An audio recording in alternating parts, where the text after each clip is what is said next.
Hello, everyone. Welcome to the Truth About Real Estate Investing show, where we're here to learn to build wealth together. Having wealth is great. Being part of a community where your friends and family have financial freedoms, well, that's just a lot more fun to be a part of, in my opinion. How's back to school for everyone? Our kids' classes started late. Delayed. Delayed is more is the right answer. It's the right term, which is fine for me. I can see all the precautions being made, and I'm confident in our school and teachers that everything is being done that can be possibly done to keep everyone safe. No different than in business or investing or stock hacking. I took an analytical approach to our decision to send our kids back. Note that we didn't have to send our kids back, as we have a full-time nanny at home who the kids love, and she loves her kids back just the same. So science, stats, whatever you want to call it. Our school and neighborhood, the school and the neighborhoods that feed to that school, and those neighborhoods are in the bottom 10% of COVID cases, 10% per capita of COVID cases in Ontario. We don't have any elderly living in our home, so we're not an at-risk group that we're exposing to, with greater risk around being around my family. Our kids are skipping the school bus instead to ride their bikes to school, which is about 10 minutes, and they're riding under adult supervision, and they're enjoying it. So far, so good. The kids are enjoying seeing their old friends again and meeting new ones. Actually, something I didn't prepare for this was this morning. My son said he didn't want to go to school today. I asked him why. He said there are two kids that are being mean to him, and then so I explained to him, well, maybe things at home aren't so nice for those kids, and they're taking it on you. It doesn't matter how they feel or think about you. You are a good person. Everyone that cares about you loves you, and you love them back. So however they feel about you is not important. And then that was the end. Then he didn't bring it up again. He got ready for school and went to school without another word about it. And I think that the little conversation I had with my son there was something that we can all relate to or take from. There's many people's opinions that we don't agree with. And I've mentioned before in the show, my opinion may not matter, because my opinion on many subjects are hardly qualified. You may not even think I'm qualified to speak to real estate. That's fine. Maybe that works for you. I just know that my track record in that area is quite good versus, again, like my record in building a hockey team. Not so great. Do I know much about the science around mass? No, I don't. But you know what I do know is I have friends and family who are uncomfortable to be in situations indoors, especially when they choose to wear masks. So I'll do the same in order to make sure that they feel comfortable to be around me. To me, that's just like being part of a community, being part of a family. So, yeah, everyone has their own opinions about it. But again, if I have a guest in my home and it makes them feel more comfortable that I wear a mask, happy to do so.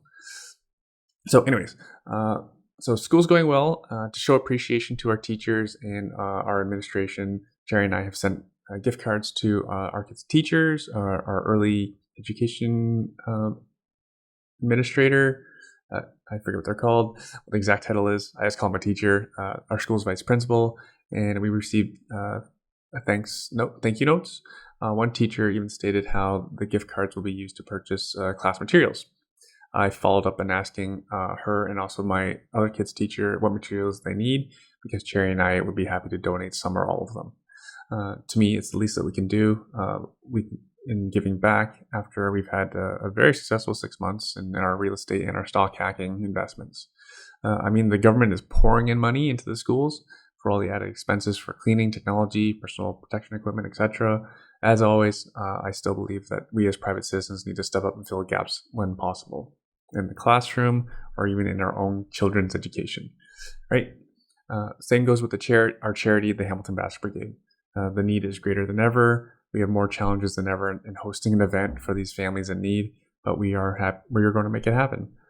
We are hosting an outdoor barbecue in the lower city of Hamilton. Shout out to Charles Waugh for donating the use of his parking lot and bathrooms at one of his commercial properties. The budget for delivering the event will be the same. The love and care will be the same. It'll just mean a few fewer gifts to streamline production. a lot more gift cards, and a lot more hand sanitizer. As always, we can't wait to be the change we want to see in the world. That's October, I forget, I think the 10th. There's much to be thankful for after what I saw 2 weeks ago. 2 weeks ago, I volunteered to help an entrepreneurs group that I'm a part of to check out potential office event space to rent out. Typical me, I showed up excited without thinking about what we're going to be looking at. And what did we find? Lots of beautiful spaces, exposed brick, tall ceilings, beam, all sorts of cool features for offices. Saw some modern stuff, saw some nice technology equipment. It was also at the same time, it was an incredibly sad experience for myself. So just think, who is giving up their office space? In our experience, these were failed small businesses. It was an incredibly sad experience. It was like hopping between funeral homes for small businesses. And as a real estate investor, it's standard that I would ask, why has the space become available? In pretty much all the cases, none of the businesses no longer needed the office space. Some of these businesses were even on life support as their business was adversely affected by the pandemic. Some simply moved from home, some not so pretty. Is it any surprise that office space isn't needed? It was just in the news this week or last week that GO Transit ridership is for the month of August was 23% of what it was a year ago. For the previous, I think 6 months before that, ridership was about 10% of what it used to be. Right? Not a reduction of 10% or 23%. It is 10% of what it used to be. August was 23% of what it used to be. So for those who aren't from Ontario, that is one of our major transportation systems. That just goes to show you that people are staying away from commuting via public transit. Instead, there's lots of car traffic these days. As far as I can tell, it is a complete renter's market for office space in downtown Toronto, and I imagine it's much the same across the country in Canada and major urban centers. It was in the news last week how a couple of the biggest companies in Canada, including banks, like a lot of big brand names that you would all recognize, they're even subletting unneeded space in their Toronto offices. It's a crazy world that we live in. Speaking of crazy, or maybe not so crazy, as it's becoming a regular occurrence, Cherry beat me again the last 2 weeks of she trader versus he trader. Each week her aggressiveness has paid off, and I think she beat me by about $2,000 each of the last 2 weeks. The positive feedback on the Stock Hacker Academy 2.0 continues to pour in. We had a client last week choose freedom over continuing at his day job, aka he quit his job in exchange for a full-time career of being a wealth hacker. Those are his words, not mine. And I define wealth hacker as being both a real estate investor and a stock hacker. I'll have Joe on the show soon enough to share a story of how he obtained his freedom. If you're interested in learning more, I'm giving a demonstration totally free over Zoom. This demonstration is in crazy high demand. I get asked for it all the time. We had to upgrade our Zoom account to accommodate all the people that attended the last two, and it's the last one we have planned for 2020. If you don't know the story, I showed my kid cousin Will. He's known as Chubby to our family within our family. Anyways, I taught him how to stock hack over Thanksgiving dinner last year. He's a full-time musician, and in 15 to 30 minutes a day, he's able to cash flow over $1,000 per week from his mobile phone. September 24th, 8 p.m. is the time of the free demo. Again, it's the last one we have planned for the year, followed by Stock Hacker Academy 2.0, featuring the godfather of stock options, best-selling author of Get Rich with Options, Lee Lowell. Link to register is in the show notes. And show notes can be found at www.truthaboutrealestateinvesting.ca. Speaking of making money with technology, this week's guest has some crazy awesome advice on how to use technology and how his experience of using technology in his sizable real estate portfolio, some smaller multi, some larger multi, saves him a whole bunch of time, money, grief, and even got rid of a drug dealing tenant who assaulted another tenant and got him out of Christian's property. Some of Christian's technology makes him money. Needless to say, I think it's an excellent interview. Even if you don't think I'm a great interviewer, our guest drops tons of golden nuggets on technology that can be implemented within your portfolio. I am already making a list for myself to even implement in my own home. This is a long episode, as Christian was generous with his time. I think we're close to at least an hour and a half. He is a former executive at one of Canada's most well-known technology companies in Ottawa, Ontario, where he lives and invests. More recently, Christian became the vice president of Ottawa Real Estate Investors Group. Shout out to outgoing President Rich Danby. Christian and I talk about what makes a good investment club. And in the second half, Christian lists off a whole bunch of technologies he personally implemented in his real estate. So do have a pen and paper handy. You're likely going to want to take notes, and you're likely going to want at least half the stuff he has, because that's how I'm feeling. So without further ado, I give you Christian. Christian, what's keeping you busy these days? Oh, what isn't keeping me busy these days? So I've been I've been working on a bunch of potential acquisitions. We've been operationalizing our business. Just hired a new staff member, which is going to be doing our marketing and some of our back end operations. And then I volunteered to be on the board or the executive of the Ottawa Real Estate Investor Organization, or OREO, as most people would know it. So definitely onto a lot of stuff, and I think my days are getting rather long, so I have to figure out ways of trying to tighten everything up, and I think that's one of the reasons we're operationalizing. We're in the middle of a recession. You should be just sitting at home with your feet up, collecting CERB, watching Netflix. Yeah, that's a funny thing. I keep hearing, for example, on the radio and morning shows, and they talk about binge watching and all the Netflix shows that that people should be watching, and how they're running out of things to watch. How can you be, so laid back about this? This is a great opportunity to expand your knowledge and learn and take on learn new skills and new capabilities. Mm-hmm. And, I know for myself, when we we're going through all the initial COVID stuff, it was really busy.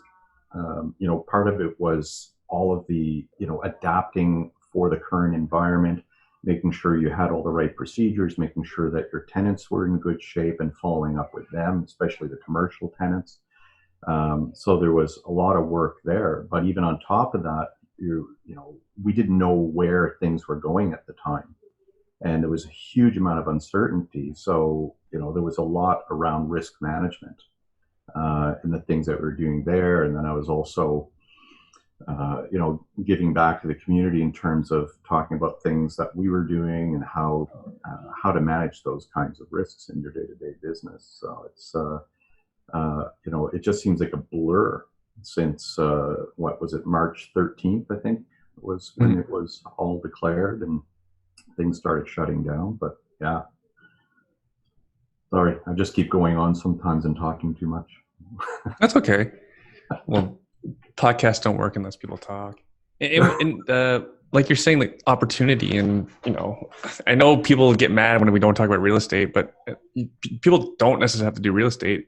It's a great time to be buying a business. It's just another example of the opportunity that's out there versus trying to finish every series on Netflix.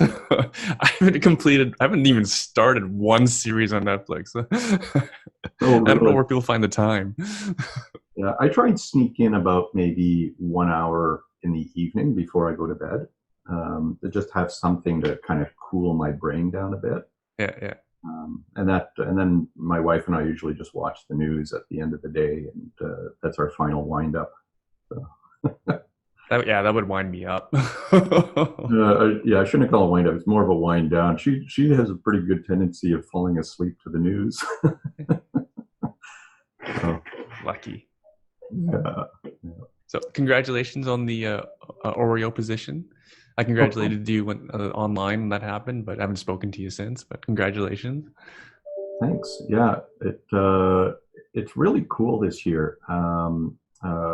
I'd say compared to previous years where some of the elections, I think there was a lot of acclamation or where there wasn't a lot of debate and challenge. This year we did, and that was great. So we had a number of positions that were contested, And that allowed for a very open dialogue about what people saw as their vision of Oreo going forward.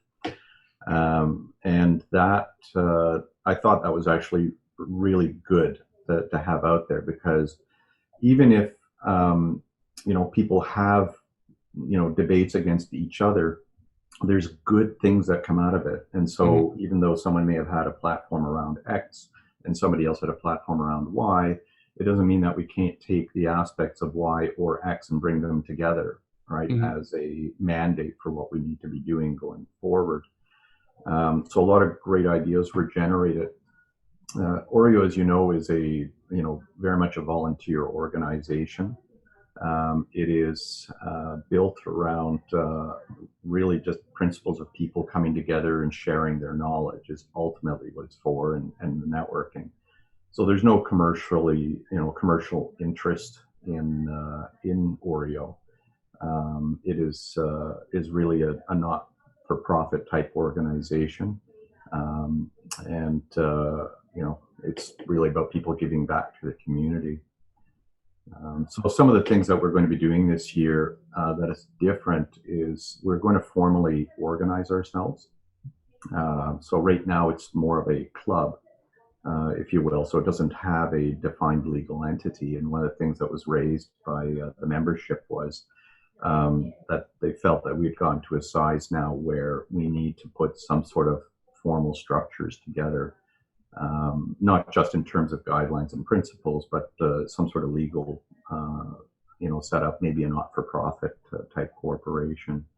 So one of the executive members, Michael Chan, who serves as our secretary, is putting together a process by which we'll solicit feedback from the membership. We'll put together some sort of a working group in order to figure out what are the key operational aspects of Oreo and how should we properly structure ourselves. And we want to get all that stuff put into place prior to us going into the next general election, so that once that structure is all in place, then we're electing people into that new framework. Interesting. Like, you're saying you weren't even formal before, but you actually have like structured elections. That's pretty impressive. And Yeah, wait, hang on. How many members? It's pretty sizable, isn't it? yeah, it is. It has grown substantially. I did check a couple of weeks ago, and we were up over 350 full-time members. And then we also invite guests along as well. Yeah, it's got an interesting history here. So John Walsh founded the club What back year? in 2002. So I asked Okay. John. I said, John, because I knew he told me before what year it was, but I just asked him, how did this all start, right? And I'm just going to read his short story here. It's about one paragraph, because it really says a lot about what the club is and how it's supposed to operate. So he said, founded technically in 2002. First unnamed meeting was in March. He said he still remembers snow on the ground. It was at Denny's Diner on Clyde Avenue here in Ottawa. He posted on a BBS forum looking for people in Ottawa investing. We all shared stories and asked who wanted to come back next month. Everybody did, and they brought friends, and it just kind of kept going from there. So, and the club Completely really, grassroots. Interesting. yeah, it really grassroots. It was really just about fellow investors, sharing their war stories and learning from each other and how to grow. So now we just have a lot more people, and I do miss the days pre-COVID when we would all get together over at the Hellenic Community Center, and we would fill that hall up with quite a few people and tables, and we'd always structure things at the beginning. We would have things like an action takers segment. So we'd ask people, what have they done, that they wanted to share. And it didn't have to be real estate. It could be life events that they felt were important. But then people would come up and say, something that they've accomplished, and it might be a little thing or it might be a big thing. So that is part of inspiring others to see what's possible and to have their own action taking opportunities. Then we would then have a deal segment. So if somebody wanted to share in deals, maybe they have something and they're looking for partners. So we had the deal share segment. And then we would usually have a feature speaker, somebody who is doing something notable, something that we could learn from. Sometimes they were local people, sometimes they were international people. Mm-hmm. And we've had some amazing speakers over the past few years that I've been with the club. Just to give you a little bit of a flavor, we had just this past month, in fact, yesterday, we had Karina Guzman, who's been doing local land assembly here in Ottawa. And it's just something that she's kind of grown into, and she's turned into a specialization within Ottawa. We've had the NCC, the National Capital Commission, talk about some of their partnering programs and opportunities to do things with the NCC. We've had John Dickey, who literally wrote the book about the Residential Tenancies Act for Ontario. For or against it? John's a sensible guy. He has John Dickey's a lawyer with Dickey and Lyman, so he and Dave Lyman are specialists in the Residential Tenancies Act. And John and Dave wrote a book explaining the Residential Tenancies Act. It's a book about this thick, right? Oh boy! And for those listening, Christian showed about 3 inches. Yeah. Yeah. That's right. Most people listen. My YouTube viewership is a small fraction, very small fraction of the total listenership. So John has a book that explains the Residential Tenancies Act. And then, of course, with Bill 184 just coming into law, he says that he's going to be updating that book probably in the springtime to incorporate Bill 184. So that's a good book. So John was explaining all the ins and outs of what Bill 184 is in a way that only a lawyer can. but John is actually quite entertaining. He's a good guy. But we've also had Robert Kiyosaki on. Yeah, I was gonna say, I'm friends with Rich, so I hear a lot of the highlights. Oh. Rich Danby, yeah. Yeah, Robert came on. I think it was in June. He was online. We've had people like George Ross. We had Keith Elias, former NFL player, and we said, how's that got to do with anything? But Keith Elias really was very much about mindset, and very inspirational guy, very down to earth, and made it, it's one of those things where often when we talk about mindset, we're talking about, how to believe in yourself and go the distance and all that kind of thing. But Keith kind of... Sorry, what was the name? What was his name? Keith Elias. Keith Elias? Yes. And Keith very much sort of grounded us, right, in terms of remembering what's important in your life, right? So it's good to have the aspirational dreams. He talked about how, properly grounding yourself, knowing your own personal mission, if you will, and your ethos. He talked about career transitions, right? And he talks about how in his case everything was about becoming an NFL player, and then at some point you're not, and how to deal with that as a person when suddenly you're a superstar and now you're just another guy, right? So, and this is an interesting talk in that perspective, because we all go through this in one shape or another. As you know, I used to be a tech executive and I transitioned into real estate. And even when you're leaving a job willingly or otherwise, you've defined yourself about who you were in that particular role or that job or that specialization that you're in, that career. And then when you make a fundamental shift, either to a completely different type of career or maybe into retirement or things like that, there's a huge transition that happens, right, as you redefine who you are. So Keith did a really good job of framing that in his context, but it was very accessible. So discussions like him with, Keith Elias or Robert Kiyosaki, we had Chris Martinson, Russell Gray, George Ross. All these, we record all of these sessions, even in when we're doing a live and on the right now when we're doing our Zoom sessions. So for Oreo members, they're all accessible. Every video that we did back to, I think we go back as about 2004, right? Probably one of our first recordings. So, yeah. Pretty cool. Hopefully you can tune into my next meeting. My guest speaker is Jules McKenzie. I don't know if you know Jules. I've not talked to Jules, but I know of him because we're both RAIN members as well. And Jules is certainly very famous in that circle as well. So as I recall, he's a police officer that's also a real estate investor. Yeah, he's got a pretty crazy backstory. Like he was born on the reserve. Oh, okay. His teachers told him you were worthless. So he actually was someone who went through systemic racism. He had a gun pulled on him in his own home. Wow. By someone that was losing someone in the community, and lots of substance abuse issues growing up, and then having to be a police officer on the reserve. Wow. Being Indigenous as well, so having to enforce the law on his community, while having his own issues, and that's he had lots of challenges before he got into real estate, and then when he got into real estate, he went to one of those American programs and maxed out his credit cards and didn't buy right. Some flips went really bad, and then until things went right.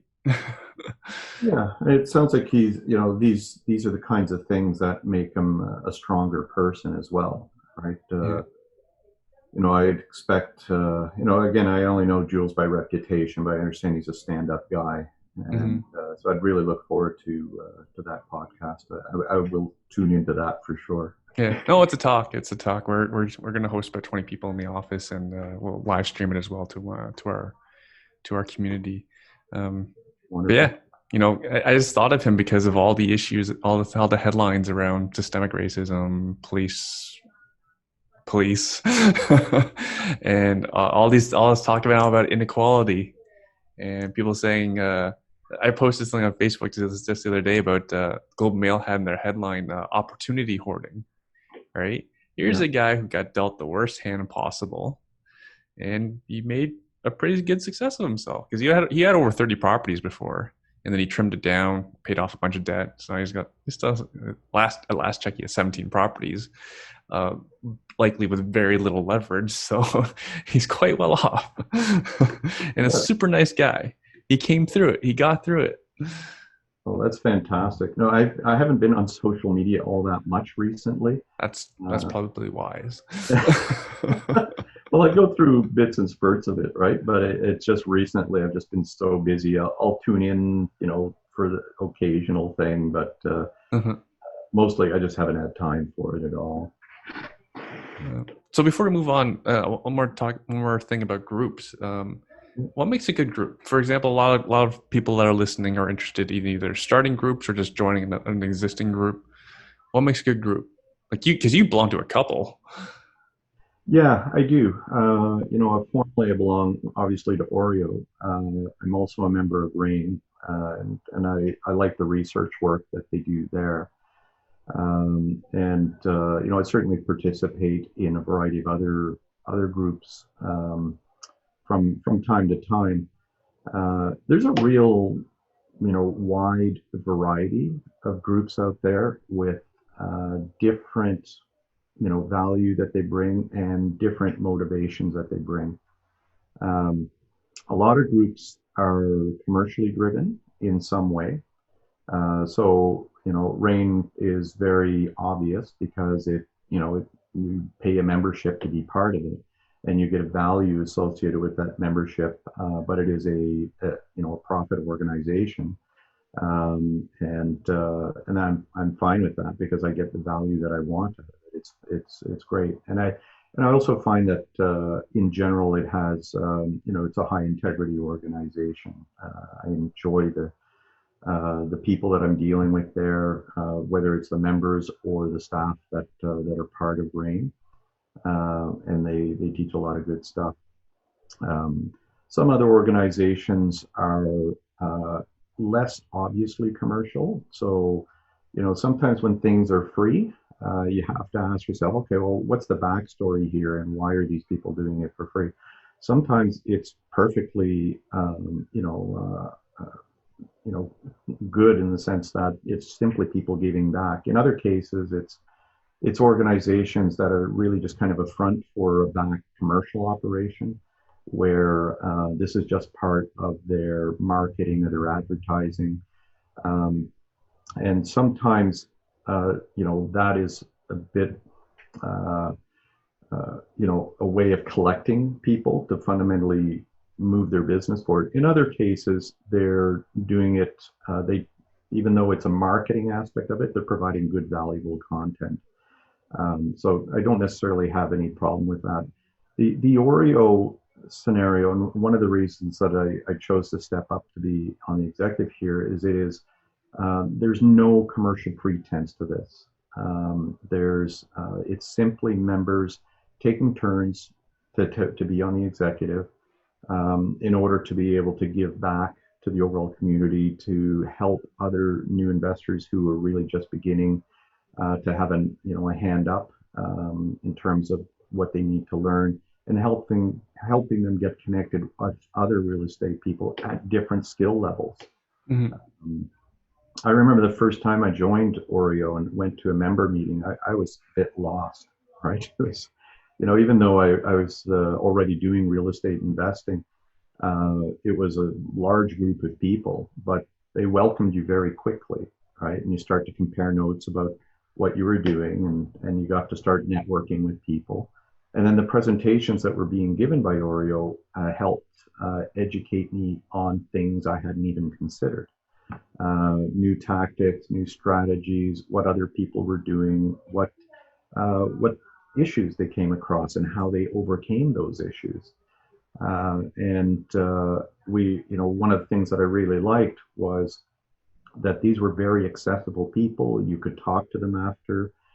Sometimes they were people just like you or me, presenting things, and occasionally you got to meet a few superstars, which was always nice.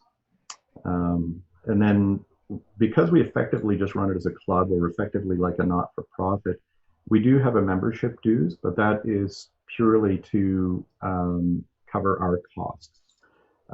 So, for example, we have to rent the Hellenic Community Centers to hold enough people. We need to pay for certain pieces of software. We have our websites, things like that. And we do a little bit of marketing in order to make sure that people are aware of what the club is. But we don't have any pretense of a commercial front at all. We do invite commercial speakers, right? And they do sponsor events and things like that. And that's great. But I find that kind of environment, and not to say that we don't have the occasional issue, right? But as a whole, the organization is very much about people wanting to help each other, and giving back without any pretense around it. Very cool. Yeah. Yeah, that just brings up a lot. Because if anyone goes out, if anyone who goes, actually, a lot of people that listen to this show, they likely go to these meetups and stuff. But yeah, dig a little bit behind the curtain, understand what the motives are, right? I'm surprised some Absolutely. people don't, because we had that conversation offline about Yeah. reference checking, and that's the other thing. Like for listeners, like uh, you know, it's a very small community. Everyone knows everyone. So if you have a bad reputation, people are going to find out because people do reference checks. Yeah, So you're absolutely right. And I think it's important because sometimes, and I think one of the things that you're starting to allude to is issues of trust. And sometimes when you're listening to somebody who is an authority or appears to be an authority on a particular subject, and maybe they've organized a group, and so they have notoriety. Uh, People have a natural, and I think most Canadians tend to trust people. So they naturally trust the people that are in those positions. And if there's an opportunity to do business with them in some respect, they tend to let their guard down and think that's the Mm. right thing to do. But with anybody, it's trust but verify, and Mm-hmm. just make sure who you can't ignore the fact that you have to do due diligence on anybody. Mm-hmm. It's people who I would consider to have very high integrity or be reputable. They may be great people, but do they have the business acumen to do what they're actually proposing to do? That's something that you actually want to check. Or maybe it's the other way around. Maybe they're very shrewd business people and they've got a good reputation on that side of it. But do they have the integrity that's so important? Mm-hmm. If the chips fall on the floor, are you going to be able to trust that they're going to do the right thing Mm-hmm. and not just protect themselves? And as we know, whenever you get into any type of business arrangement, you get scenarios where, I'll remember a contract specialist educating me one of the first times I had to put an agreement together with a supplier. It was a long time ago. And I was asking her, I said, Leanne, why do we have to put all of this stuff in the contract that just takes away from the spirit of feeling good about getting this done? And because it just felt negative all the way through about contemplating situations that didn't feel very realistic and felt almost antagonistic. And she said, everybody goes into an opportunity or a deal with the best of intentions, and you document what those intentions are. But you also have to document what happens when things don't go right. What Mm-hmm. happens if somebody lets you down in this piece, or what happens if something comes out of the blue, or what happens if a life event happens. Things that you don't necessarily control. Also, what are the rules of engagement? So when stresses are high, right? What are the rules of engagement on who's making decisions and how are these things supposed to happen? Or if you get a life event and suddenly what you thought was going to be, let's say, in a JV relationship, if you go into it with good intentions, but maybe somebody has a death in the family, or there's a divorce, or Yeah, something that's trigger happening sale. Yeah. that changes the terms of their engagement. So how do you deal with that scenario? Because those are very real events. Or what happens if you have a project and suddenly you realize that the budget is going to go over by 30 or 40%, and that wasn't anticipated. Well, what are the things around cash calls, and how are you going to deal with that infusion? And you can imagine how stressful that's going to be. So it's when we talk about diligence around the individual, it's important to understand how people are going to behave in a scenario and how they can perform, documenting it, and then figuring out how you deal with all the potential exceptions. Yeah. I think people should go into their marriages more like that. I actually have a couple of clients who are very successful people, and so they're single. They were single at the time, and then we actually I don't know why, but they asked me these things, and yeah, yeah, don't I. I'm not like an unromantic person, but my general advice is, yeah, you need to document it. Document what you have going into the relationship, what you expect to have going out of the relationship. It's hard when it's truly emotional like that, right? And, Yeah. you know, it, the people going in with prenups, and there should almost be a law about it so that it doesn't have to be an emotional decision. Yeah. Uh, so that if you went into a marriage and said, well, the law requires you have to have some form of a prenuptial agreement, right? Then as nasty as that sounds, it takes the responsibility away from the couple, right? Where one person may be offended, Hmm. Hmm. but maybe that says something about your partner too, right? So I don't know. Like if you both feel comfortable getting into a prenup, then maybe you are compatible in the first place. But Yeah. Yeah. I've been lucky. My wife and I have been married 30 years now, right? And I can't believe the stuff she puts up with me. So, And you work together. and we work together. Yeah, absolutely. We're business partners, Yeah. and very, very compatible. I think 30 years of marriage kind of helps with that because you know what things to stay out of each other's way on, and at the same time, we know where our respective strengths are. and we leverage each other's strengths. So it's a partnership both in business and personal that works Mm-hmm. extremely well. Mm-hmm.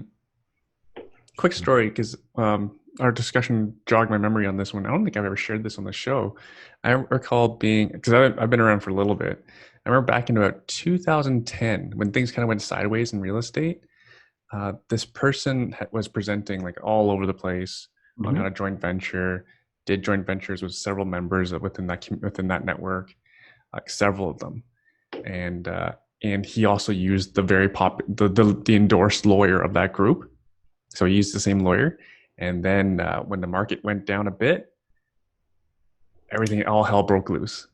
So what had happened was uh, because because of the ownership structure that they had in place with his joint venture partners, they had some sort of umbrella agreement among Mm-hmm. all of them. So he was able to register a second mortgage without having to inform the first mortgage or the first mortgage or the JV partner who was on the first mortgage, right? Right. And that individual who was speaking in front of on all these stages, and he was even in his JV materials was even in the binder package that was sold by that network. So he was deemed an expert by that network. He contributed to their JV education material, and he was using the endorsed lawyer who did this. And so when you know what hit the fan, all these mortgages went bad. And so these investors were finding out from the bank, like, hey, you're in arrears. Is incredible, absolutely incredible. And I know people that were personally affected. Some people, I know one person lost their home because they were a tenant. Uh, they were, I forget what the agreement was. No. They lived in the home, and then they became a tenant because an investor bought the house. Right. Somewhere around 17 properties, mostly in Hamilton area. Yeah, it went completely to crap. Right. So just a complete, you know what, show. Yeah. And then the organization never said anything about it. They basically just wiped this person clean from the record, never said anything about it. The lawyer was never talked about again. Like It it was as if it never never happened. happened, right? Versus my response is like, okay, there's lawsuits everywhere, right?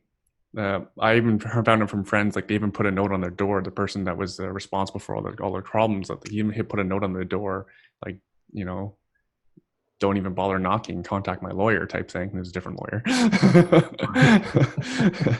But I just thought it was interesting that this organization that put him on their stage, that had his materials in their package that they were selling, just didn't even acknowledge it, or at least at a minimum explain what went wrong without naming names, right? There's lawsuits everywhere, right? So you can, Mhm. like, I can appreciate privacy around when you're having lawsuits, whatnot, right? Just explain what went wrong without naming names so that people can protect themselves going forward, Yeah, and I right? don't know the organization you're talking about, but often, if it's a large enough organization, they're going to consult with a lawyer, and the lawyer is generally going to say, if it's potentially litigious, just go quiet on this stuff. Mm-hmm. Um, Oh, but never did they come back and say what went wrong, because like lawsuits usually settle, yeah, right? At some point, like, dude, we're talking 10 years ago. yeah. Well, there's arguably a statute of limitations, and I'm not a lawyer, so I couldn't tell you how long that statute of limitations would be in a scenario like that. Somehow, I feel like it's probably open-ended. Mm-hmm. In my previous corporate life, I used to deal with a lot of patent litigation, and it's Mm-hmm. just really, there's some really interesting war stories around that I could tell Mm-hmm. you. What I will tell you is that in Canada, it's relatively tame. In the US, it's a sport, right? And Yeah. litigating in the US, whether you were defending or whether you were on offense, um, was like, it was fun. Okay, it was fun because what I found in the U.S. was that it's probably about 20%, 30% merit, and maybe 70% on strategy and tactics. So it's very much around having a good game plan around that. Whereas in Canada, it tends to be more like 70 or 80% on merit, right, and maybe about 20 to 30% on gamesmanship, right, around the legal process. So very similar systems, but different all at the same time. So that's why I wonder why some people, in the U.S. They may get into some of these things just because it's kind of fun to do. So Yeah, we won't we'll talk save about that for a languages. topic. We'll save that for another day, or So let's talk a little bit about real estate. yeah, yeah, Let's start with a quick update. So, for anyone who doesn't know, Christian has been on the show before. It's been about 12 months around there. yeah, something like that. Yeah. Yeah, so Christian's a pretty successful real estate investor. Feel free to go back, listeners, feel free to go back and listen to the episode with Christian. He explains a lot of his strategy and the projects that he's working on. Now, how are things going in Ottawa? We're in the middle of a pandemic, greatest depression since the depression. So things are awful, right? Yeah, you would think so. Ottawa as a market is really quite different. The going before the pandemic, it was a hot market. It was a very hot market, and whether it was in commercial or multifamily residential or single family homes, it was very hot. And the there's a bit of background to that. So here's my hypothesis of the Ottawa market. We have two major industries, arguably three or four, but two major ones. One is obviously the federal government. The second would be tech. And so, tech being part of the private sector, um, you tend to get this sort of yin and yang kind of interplay where when the private sector is relatively weak because maybe we're going through a recession or something of that nature, then the federal government tends to spend, right, and have a deficit. So it tends to offset things within the city. And likewise, when private sector is doing well, then the public sector, the federal government tends to look at reducing deficits, potentially getting into a surplus, although we haven't seen that for a while. um, and we had something interesting happen is over the last 3 years, tech has been doing extremely well. And a lot of people may not realize this, but Ottawa's tech community is one of the largest in the country. Just to put it into perspective, people often talk about the tech within the Kitchener-Waterloo corridor. BlackBerry kind of started that area and made it big. But with all the attention towards the Kitchener-Waterloo, Canada North, which is a suburb of Ottawa, Canada North alone has more than 4 times the number of employees in tech in Kitchener-Waterloo.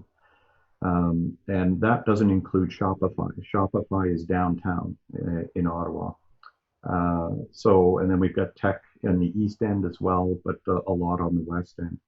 So the Ottawa tech scene, and I'll send you a link from the Canada North BIA, which can show you all the different companies. It's quite astounding when you see it. So there's a very strong tech sector. And over the last few years, tech has grown significantly. And then the federal government has been, doing deficit spending at the same time. And regardless of our political leanings on whether it has merit, the reality is that they're doing deficit spending. So now we've got the two primary sectors on fire. We've got infrastructure going in. So the LRT project has been going on for a bit. Phase one supposedly wrapped up last year, and we've been debugging it since. So, in fact, it's quite a story in itself, but that was a major spend. And that's going to continue on for a couple more decades at least. So that's a major piece of infrastructure that's going on. We also had the combined sewage storage tunnel being built under the city. That's a huge infrastructure project that takes all of the urban core stormwater, which traditionally was combined with the regular groundwater sewage, and that would then be processed and then eventually go into the Ottawa River as cleaned. But when we had super torrential rainstorms, which we tend to get in Ottawa, we don't get steady rains. We usually get about 3 or 4 centimeters of rain in the span of half an hour, and so all that goes into this processing it eventually goes into the river. So this was part of a big cleanup project, and that was a huge piece of infrastructure going on as well. So all of that stuff meant there's a lot of jobs that have come into the city. And when I last looked at the numbers late last year, we had added about 60,000 new jobs That's a in the lot. city of Ottawa, in a city that, combined with Gatineau, is probably about 1.5 million people in total. So that's a lot of jobs. Hmm. And we traditionally have only done up to about 8,500 housing starts a year at peak. So you can see that even pre-pandemic, we had a lot of demand and Hmm. not a lot of supply in Hmm. comparison. So the housing market has really been quite strong over the last couple of years. Hmm. Well, I know Um, we call it housing market. What do you think of the split of that 8,500 new units is condominium high rise versus actual houses? Because like uh, in the GTA, it's a actual houses, townhouses, houses detached. I think it's around 10%. The rest is all apartment condominiums, yeah, it's different in Ottawa. The which is and in majority of, a pandemic, nobody wants those right now. well, it's a combination of condos, apartments, and single family homes, Hmm. if you will, Hmm. Hmm. even whatever structure they're in. I can't remember the numbers offhand, but I think it was something along the lines of maybe 2,000 apartments, Oh, okay. 1,500 to 2,000, 1,500 condos, maybe. I don't think it was even that high. Hmm. And then the rest would be single family homes. Right. So still nowhere close to enough supply. No, no, not at all. And especially with the burst of activity there. So we have to Yeah. build, we need the trades in this city in order to be able to grow it faster. And then as we went into Interesting. the pandemic, of course, it only got worse because, and I'm sure you had the same effect in Hamilton and in Toronto, where, we still had as many buyers as before, but we didn't have the supply. And then on top of that, I think it was in April, we only had about 25% of the usual inventory coming onto the market. And then as we proceeded out in May, June, July, it's only at about 50% of the normal inventory. Hmm. So we were getting turns where I think the total housing sales roughly over the last 3 months on average was in the order of roughly 1,800 to 1,900 homes turned over per month. And the inventory was in the order of 16 to 1,700 houses. Still not So enough. So if it was coming on the market, it was selling. And so we've seen a rapid increase in the pricing associated with Ottawa. But Yeah, I looked it up. Your August is up 22%, your average sale price. oh yeah, yeah, absolutely. That's ridiculous. Yeah, and that's on average. Some areas saw a ridiculous amount of increase, but it was about 22%. And that's just the lack of supply, Hmm. right? It's Well, I just, imagine because you mentioned tech, who's doing well in this pandemic. I imagine if there was any open jobs during the summer, they're probably all gone because, like for example, like I network with business people all the time. If some are in tech, for example, if you were an Air Canada tech person, your job probably doesn't exist anymore. Maybe you'd be willing to move to Ottawa to work for Shopify or one of these other tech companies. yeah. Yeah, yeah, absolutely, right. And if you take a look at the nature of tech, and I was going to get into that, but I think you hit it right on the head, which is um, that a lot of the tech that is important right now in a pandemic type scenario is what's called software as a service, or cloud, as also known. And a lot of the technology that's been built in the Ottawa area is all cloud-based technology or SaaS technology. So with the pandemic, we had some companies that obviously had some issues and some slower sales, but others have been thriving substantially. Shopify is an excellent example, and they're in the business of creating online stores or cloud-based stores, and that was exactly what a lot of traditional businesses had to pivot to. So if the retail front wasn't working and they were considering the storefront, they were forced into it in a hurry. But it also, Ottawa has a huge telecommunications industry as well. Companies like Mytel. Nortel?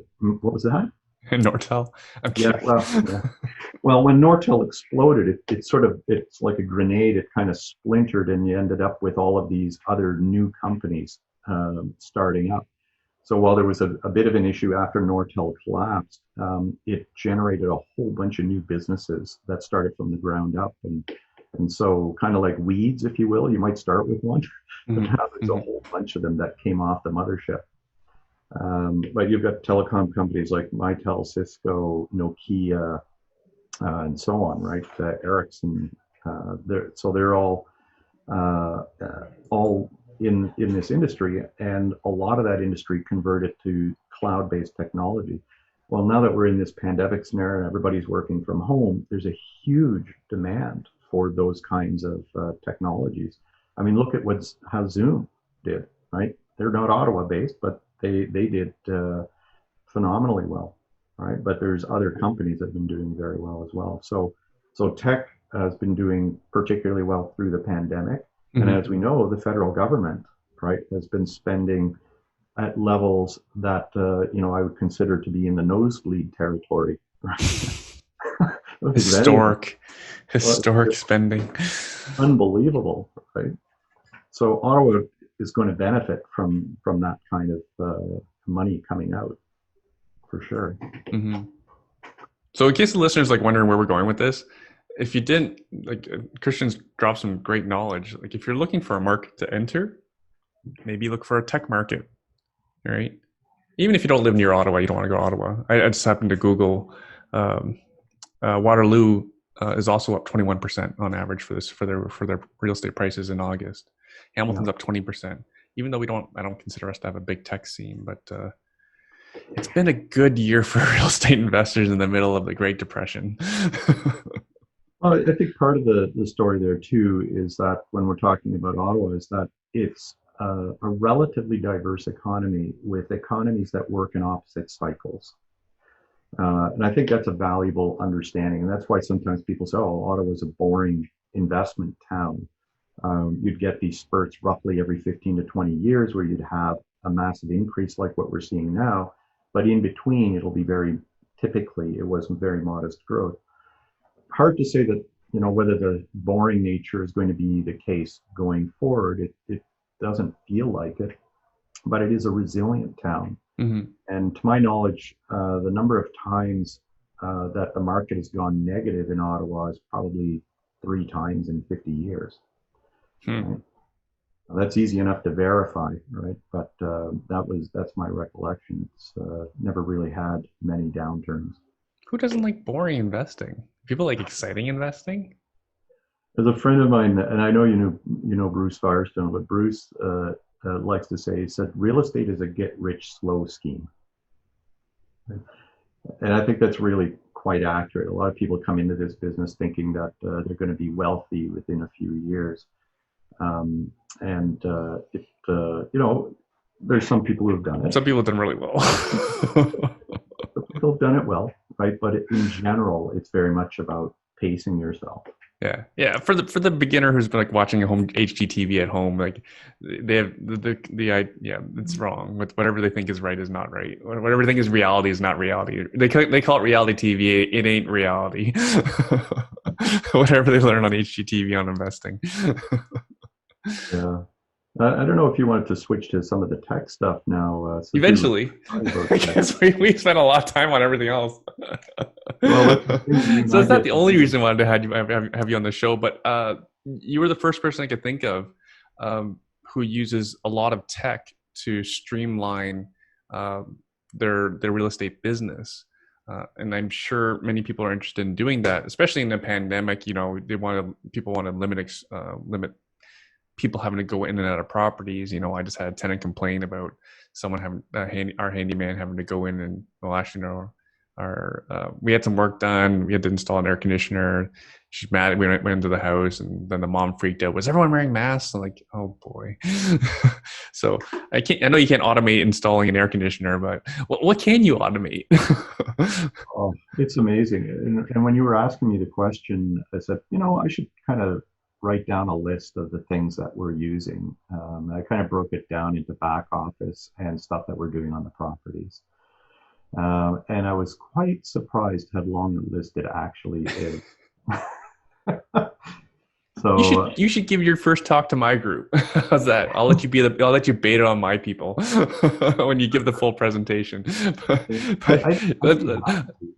So, one of the things I did recently, because the scale of our operations had gotten to a point where it was getting hard to manage all the Mhm, day in and day out stuff. So I had been using some property management software, but I hadn't been making full use of it mhm. at the time. There's So I so went. many, and it seems the reviews are all over the place. Oh, it is an unbelievably complex area in terms of, like, if you're just going in and saying, oh, what property management software should I get? The first thing you'll realize is there are hundreds, if not thousands, of these things out there just for long-term rental. And then there's another, you know, ton of these things if you're doing short-term rental. Um, so I went through a bit of a triage at the beginning to figure out what things were going to work, particularly if you're Canadian. That that it helped to eliminate a lot of them because a lot of the things that they had were very, say, U.S. centric or another market centric, and they didn't have the Canadian equivalents for doing things like credit checks or e-payments or leasing or things of that nature. Or even our sales taxes. Yeah, yeah, which is Yeah. absolutely legitimate. And to be fair, not a lot of property management tools deal with HST particularly well. So they all require some mechanical overrides. So I shortlisted it down to 3 companies and I did an intense evaluation of them. I have a complete spreadsheet of everything. And what I realized, and I'll tell you why I did it that way, is that when you start looking at these property management tools, you realize that the good ones are actually really quite powerful. They may be simple, but they're still powerful and they do a lot of things. And I couldn't keep it in my head any longer in terms of trying to figure out, well, this did this well and this other one did this well. But in the balance of things, how important are those particular things? And so I found that I had to document my processes within my business from beginning, from the marketing, onboarding, day-to-day management, exiting, as well as task management and all the things that you do in between. So I documented all of our processes in that spreadsheet, and it turns out to be an extensive spreadsheet. And then I just put a column for each of the 3 programs that I was looking at. And then just, so what are they doing? How good is it? If they don't have it today, is it in their near future? And that actually helped clarify things quite a bit. And I evaluated Yardi Breeze, Buildium, and Rent Manager as the top 3. All excellent programs. But I think what happens is, and I'm happy to share the spreadsheet for any of your listeners that want to take a look at it and see where things are at least as of this date. But it was useful in the sense that, one, document your process. Second is that one tool may be better for you than another. So I chose Buildium in the end, not because I didn't, that they're more powerful. Rent Manager can do everything, right? It is an amazing program, but I was worried about the complexity of the size of our operation. So unless I had, 2 or 3 dedicated back office people working in that program all the time, I don't think we would have been able to make use of it in the way it was intended, and the learning curve might have been too high. In other cases, Yardi Breeze does a very good job of tuning to the Canadian market, but there were aspects within my own processes where it was weaker than, say, Buildium was. So, even though I chose Buildium and I would recommend any of these 3 products, I think they're excellent. When people are choosing a property management software, they need to look at their own processes and then take a look at whether that functionality maps well. So that's how I came to that one. And now I've brought in Veronica. So she's my younger daughter. She's just finished a degree in economics. She's part of my succession plan as well. So I brought her into the business. She's taking care of all of those pieces of building all data filled. And now we're finding some upside. We're doing task management properly, which may sound a bit, trite, but the reality is we're seeing new legislation coming into place. For example, the city of Ottawa is going to require us to keep maintenance records on our properties. That's part of the property standards legislation that's coming into force next year. Well, this is an easy way to do it. So now whenever we have tenant requests, we just put it into our task management, the property management software, and then we can track it. We can track the follow-up, the resolution. And if we were ever called on to say, show me your logs, right? Then we could just, print it out. If I have to go to the landlord tenant board, I can show, that we have a systematic process for managing issues, incident reports, etc., so that if a tenant brings up an issue at a left field, I can easily just pull out the report and say, this is everything that we've gotten from this particular tenant, right? And we have a systematic process for dealing with it. The other thing it's going to help me with is ePay. So today I do, like a lot of other people, we collect checks, e-transfers, direct deposits, a bunch of different things. But we would literally spend, it would be a full day, right? So the first of the month was a write-off for me. It would be not just the deposits, but you had to collect it, you had to reconcile it against your rent roll, you then had to ensure that it was all proper for your accounting system and get that all properly recorded. And if I could get it all done in a day, I was happy. Now with an ePay capability, the tenants can just set up a direct deposit in there and it automatically reconciles against the ledger within the property management software. And so I just get on my dashboard on the morning of the 2nd, I can take a look and see who's outstanding. And then I just deal with those specific issues, either a quick text message to remind them or issue an N4 or a follow-up letter, depending on the specific scenario. So lots of cool stuff that you can do with that. And it's insurance, there's another one. So how do you track insurance? So you have a lot of units. I think most landlords, even if they have a handful of units, typically your building's insurance is going to require your tenants to have insurance. Tenants insurance, and the issue is liability, not content. So, but how often do landlords go and get an updated, binder from one of their tenants to ensure that it's current? So that's something else that we can track in the property management software. And once we've got it all data loaded, we're going to turn on the resident portal. So the resident portal will allow tenants to get their own rent receipts, to do payments, to update their own insurance information, and to be able to do maintenance requests and things of that nature. So this is all part of how we're streamlining our day-to-day aspects from a property management perspective. And that's just property management. So I haven't even touched on a lot of the other stuff that we do.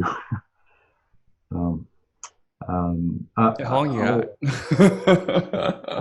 Well, there's one other area that I think is interesting is the accounting side of it that a lot of people do manually. Or not at all.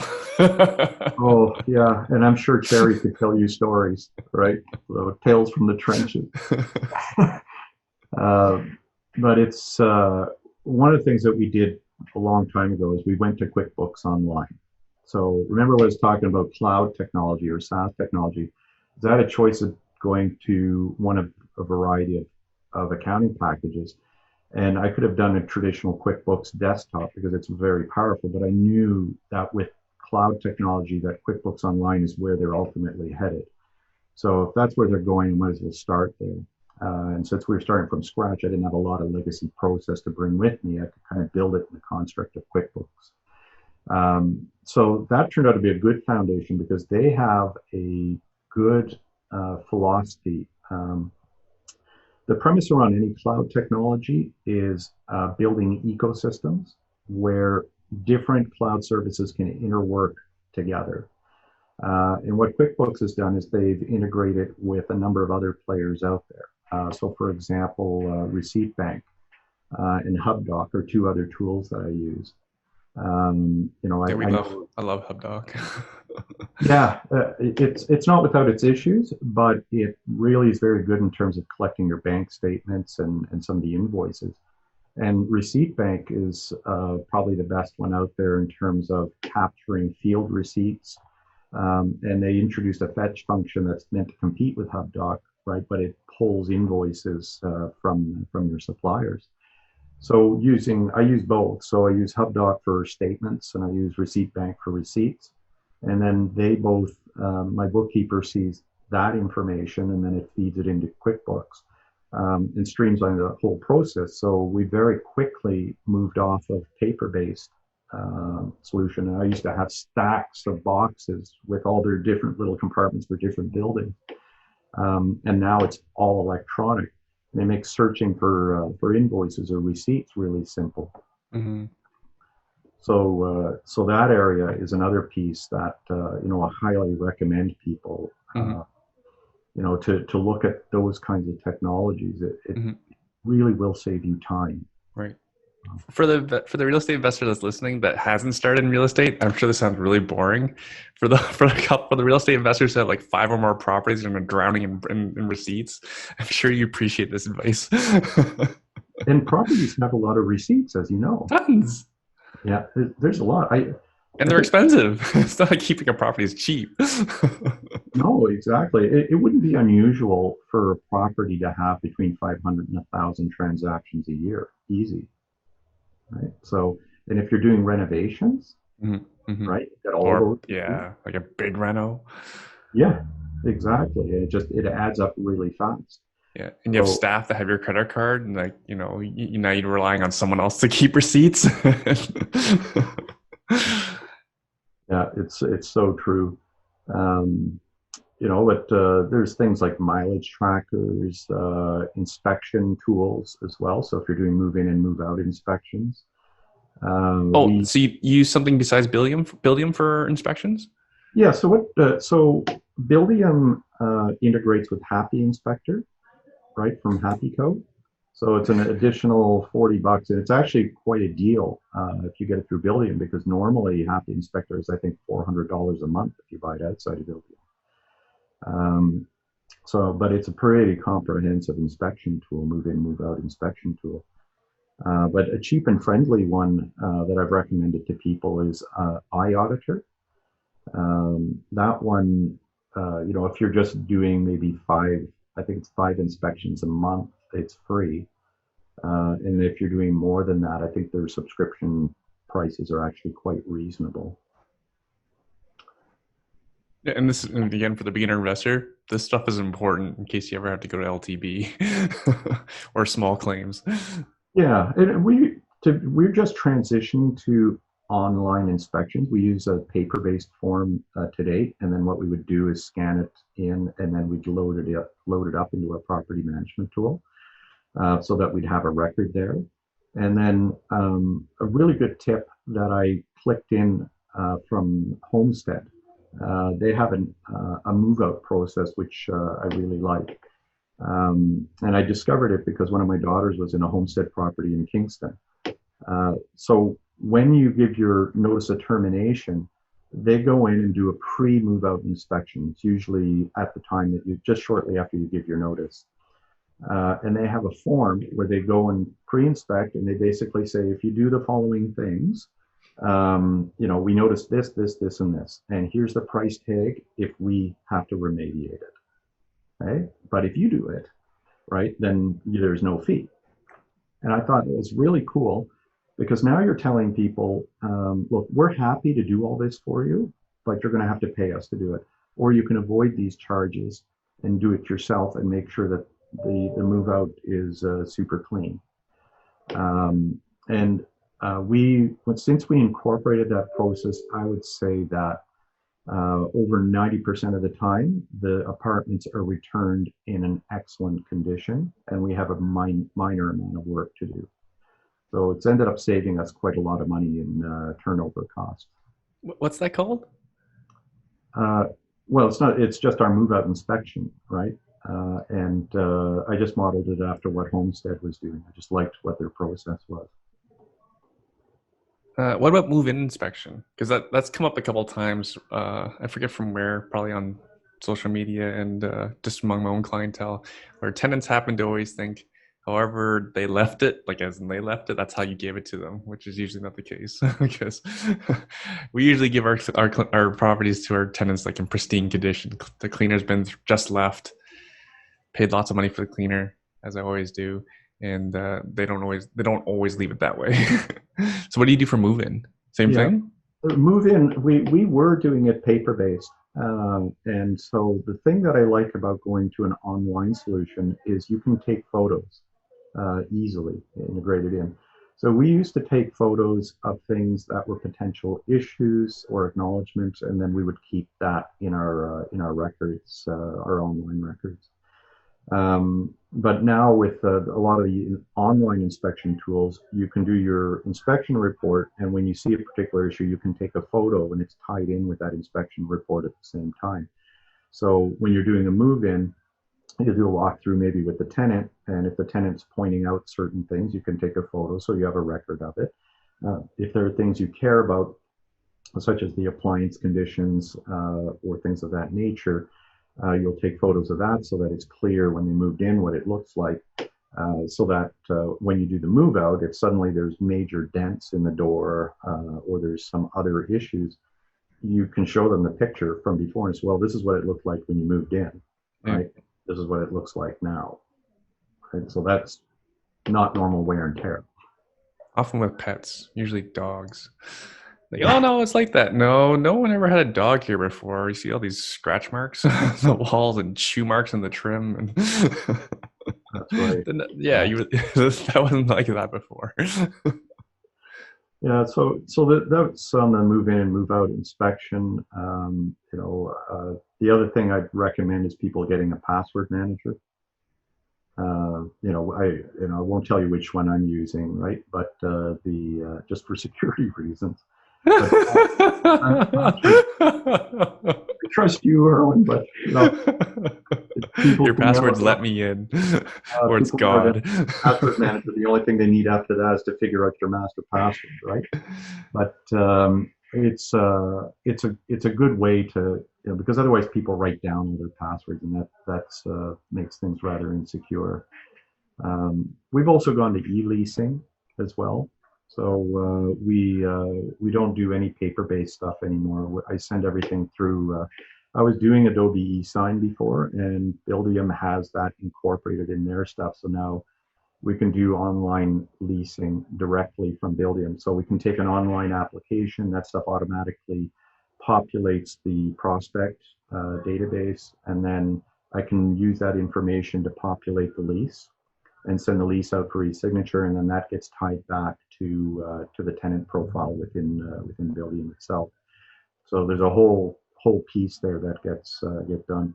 And once you go to e-sign, I tell you, you'll never go back. Right, e-sign, and you being in the real estate industry, I've been using e-signatures for ages, but a lot of people are just getting into it because of COVID, and I found Mhm. it to be an incredible process and really useful. My Uh, lawyer still mails me the documents. I have to sign sign the hard copy and send them back. yeah, there's some industries that are still using fax machines too.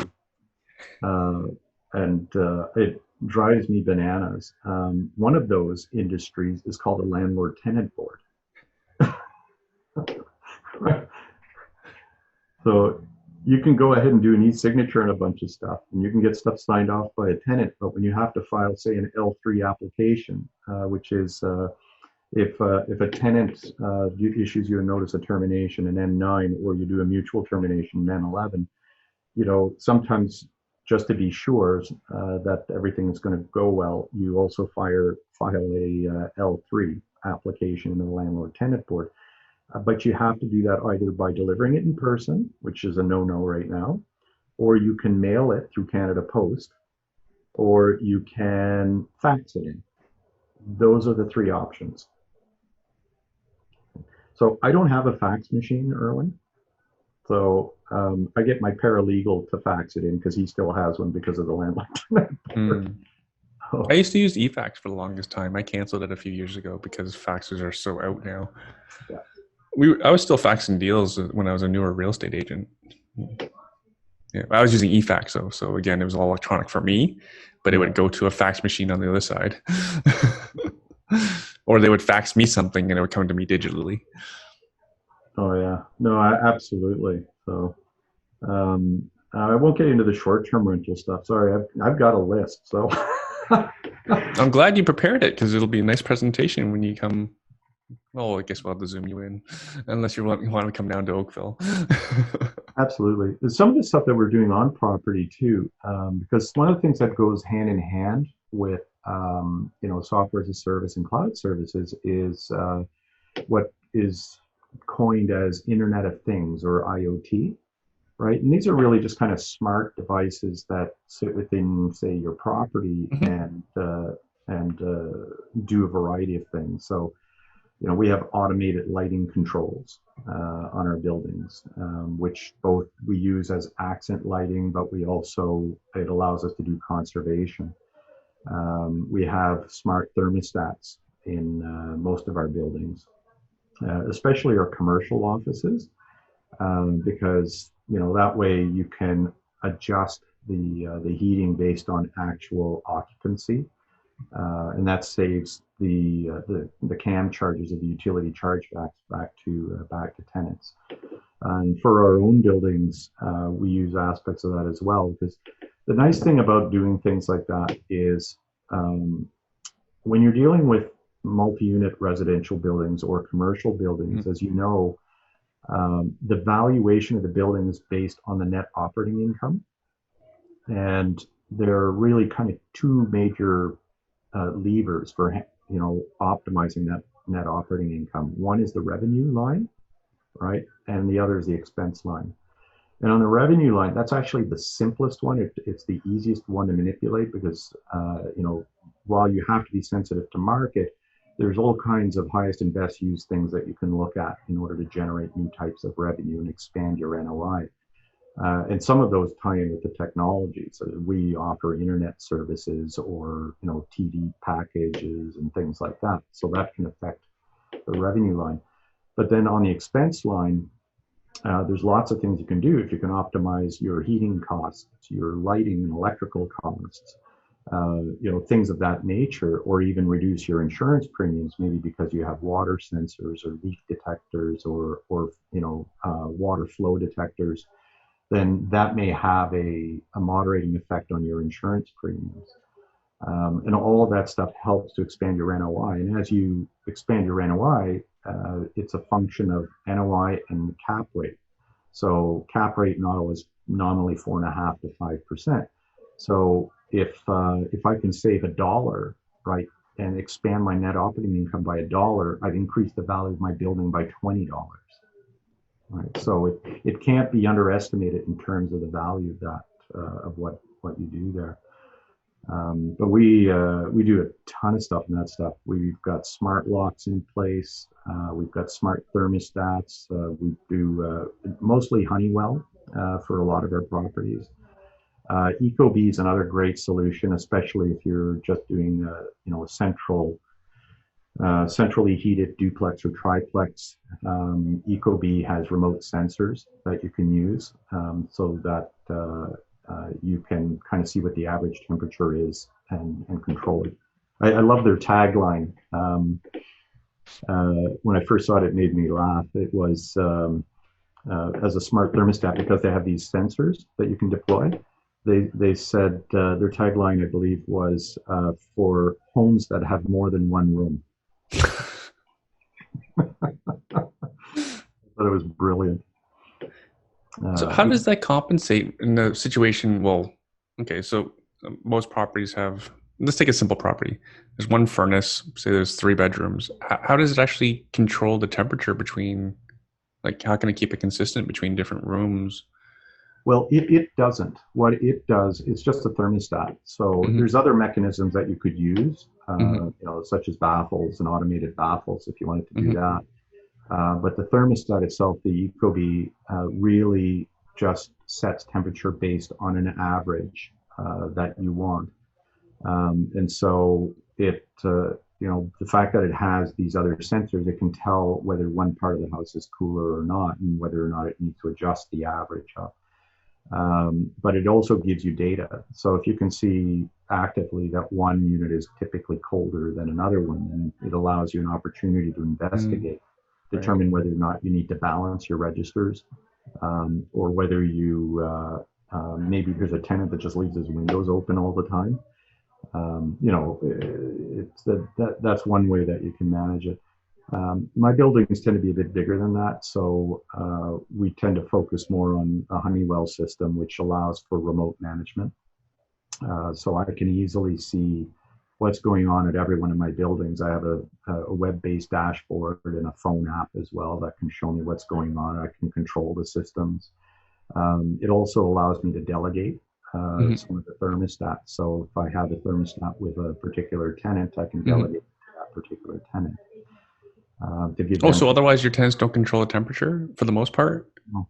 Well, it depends on the building, right? So in my commercial buildings, for example, I want that stuff optimized because I'm trying to save the chargeback costs, right, or the CAM charges. But I'll give the tenants some override capabilities as well. But then I have a logging capability. I can see what's going on. The tenants within my buildings, I let them control what's going on inside, but we typically have zone control heating within Hmm. each of our apartments. Anything that we're doing as new builds these days, and I mentioned this to you before, I believe, we have three zones. We have a bathroom zone, bedroom zone, and a common area zone for each of the apartments. So some people like to sleep when it's cooler. They like their common area to be at standard room temperature, and they like their bathrooms to be warmer, particularly in the morning. So we allow them to control that piece, but then they don't control the common area within the hallways and those areas. That stuff we control. Uh, in a couple of buildings, just coming to mind, is that they're really centrally heated with a central boiler. In those scenarios, the tenants don't have control of their heat. We just have to make sure that the building itself is in control. Hmm. Um, yeah, other stuff we put in here that's interesting. This is a cute one. There's a product by Alert Labs called Flowy, right? And it's Alert Labs, I believe, is based out of Toronto. And Flowy, what it does is we have a bunch of smart sensors, but Flowy sits on your water meter and measures the actual water throughput uh, going through, and it'll measure spikes in activity. It shows you your overall water usage, which is interesting, and that means that you have the ability to do some controls on that. But one of the nice benefits is that if you have a water leak somewhere, then it will pick up on that because it sees it as abnormal behavior. If you have a toilet that is running all the time, it'll pick up on that and it'll generate an alert. It'll send you an email and text message, and you can see it graphically. You'll get the spikes. So they have a bunch of cute little sensors. There's the Flowy, which is the flow sensor. I think Sumpy is the sump pump sensor for people that have sump pumps and do alerts. They have a bunch of stuff. There's sound sensors. So if you have Airbnb, and it's not Alert Labs, that's another company that does that stuff. You can have humidity sensors, Hmm. etc. Oh, sorry, Freeze. just a question. Yep. Sorry, but the flowy sensor, that's just a notification. Can it do anything? Yeah. No. They have a companion device that goes with it that can do water shut off. Ah, Yeah. cool. Because I had a property going into renovations, and I don't know what happened to the flapper on the toilet, but it wasn't working anymore. So I got like $1,000 water bill. But it's not that far from my house, like 35 minutes. But it'd be nice if the device itself could take care of it to shut off the water, which the contractor should have done because it was a vacant house. Yeah. I digress. Well, no, but you also pointed out something really important there is you got $1,000 water bill, Yeah. right? And if you had at least the sensor capability on it, Yeah. Well, at least known. yeah, you would have at least known and gone in and rectified the situation. There's cheaper sensors than Flowy, but Flowy has it ties into the cell network, the mobile network, so you don't need a dedicated Wi-Fi connection. And it wasn't cheap; it was in the order of about $500, as I recall. Um, and at the time, that was including lifetime communications associated with it. But the way I look at it is exactly what you said. All it would take is one event, and I've had those events, right? Mm-hmm. That generates say $1,000 water bill or a $2,000 water bill, and suddenly $500 looks cheap, Mm-hmm. right? But there are less expensive sensors if you want to do more do-it-yourself and Wi-Fi connected stuff that are less than $100. Yeah. Like that. I'm a bit too controlling for that. I can't just trust the tenant to deal with it. Actually, they probably would. Well, I think most of the tenants would deal with it. Or Yeah. just pull the batteries out. Well, you would know if it got disconnected, you get an alert for that too. That'd be good to know. Yeah. Hey, do your smoke alarms give you an alert if the battery tenants take the batteries out? I've seen that too often. Yeah. No, I haven't seen anything like that. I mean, in theory, I guess the Nest devices could do it. I've never really looked at it because often in the apartment buildings, we need central panel systems. And we need, and even for the smoke detectors, they have to be all these interconnected ones. So Mm-hmm, mm-hmm. most of the smart smoke detectors that I've seen don't really do that. I've Interesting. contemplated, putting a relay or a dry contact on the central panel to give me an alert when some of this stuff goes off. But inevitably, if it's serious enough, then it goes to the central monitoring station anyways, and I get a phone call, right? And usually so does the fire department. Yeah. No, I remember being at the LTB, and this is whatever. I remember being at the LTB, and the tenant was he was up on the landlord didn't want him anymore because he had disconnected the smoke alarm, and it was the second time they caught him, and he caused a fire. So, and it was an apartment building, so 20, 30 other units, something like that. So the person was that inconsiderate that they were willing to risk everybody else in the building because they didn't want to deal with the smoke alarm that was going off while they were cooking.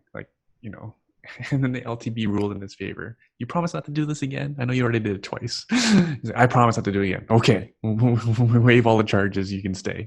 Like, holy cow, this guy risked everyone's lives. It's brutal, and I think a lot of people just don't think about it, right? They turn it off because it's an inconvenience, and they don't treat the safety aspect very seriously. But this is also why, if we go back to property management in general, we need to, as the owners of these properties, we have a responsibility, right, to make sure that all of these systems are functioning and working. Mm-hmm. And to your point, if you're going from the LTB, or if it's in a worst case where something actually burns down and somebody gets seriously hurt, and you need to be able to provide evidence to the fire marshal that you have done your procedures properly. Then that's a really important piece to keep those kinds of logs. I have annual fire inspections done by a professional firm on my buildings. And because I have central monitored panels, right? But, those guys drill into me all the time about the importance of, they said, look, you don't need to hire us to do this every time, like on the monthly checks. But they gave me a checklist. They said, make sure you do these things, because if something happens, you want to be able to demonstrate that your systems were functioning to the best of your ability, and there wasn't some sort of inadvertent negligence. Mm-hmm, mm-hmm. Documenting this stuff is absolutely critical. Mm-hmm. Yeah, to your point, a townhouse complex just went up, and not far from me, in 11 units, wood frame construction. Right, they all burnt down. Everyone got out alive, thank goodness. Oh, goodness. But Yeah. then what did they check? Did they have permits? Who did the builder? Did they follow code? Everything, right? So the builder did. It was a good builder. I knew that builder, and it's a good builder. And yeah, everything was followed. Just people don't always understand the rules. Like Yeah. building code for wood frame construction, the goal is everyone gets it alive, not that the fire doesn't spread. Yeah. And, you really raised a really good point. The Often I hear people talking about, well, I'm not going to legalize this particular unit, right? Mm-hmm. There's a difference between legalizing it and ensuring that you're building code and fire compliant. Mm-hmm. Having a legal unit and having the city sign off on it is an aspect of liability management, and it's a responsible thing to do. So even if your city isn't cracking down on illegal units, uh, you as an investor want to make sure that those units are compliant to the fire code and the building code. Otherwise, you do pick up a heck of a lot of liability, Mm-hmm. and a lot of that is under the fire code. Mm-hmm. Uh, the fines are substantial, and they can include jail time, right, depending on the seriousness of the offense. Oh yeah, because all fingers will be pointed at the landlord if anything goes wrong. Yeah, but it's Guilty surprising. before proven innocent. But it is surprising, Erwin, how many people um, don't consider that aspect of it, and they feel it's okay to have illegal units.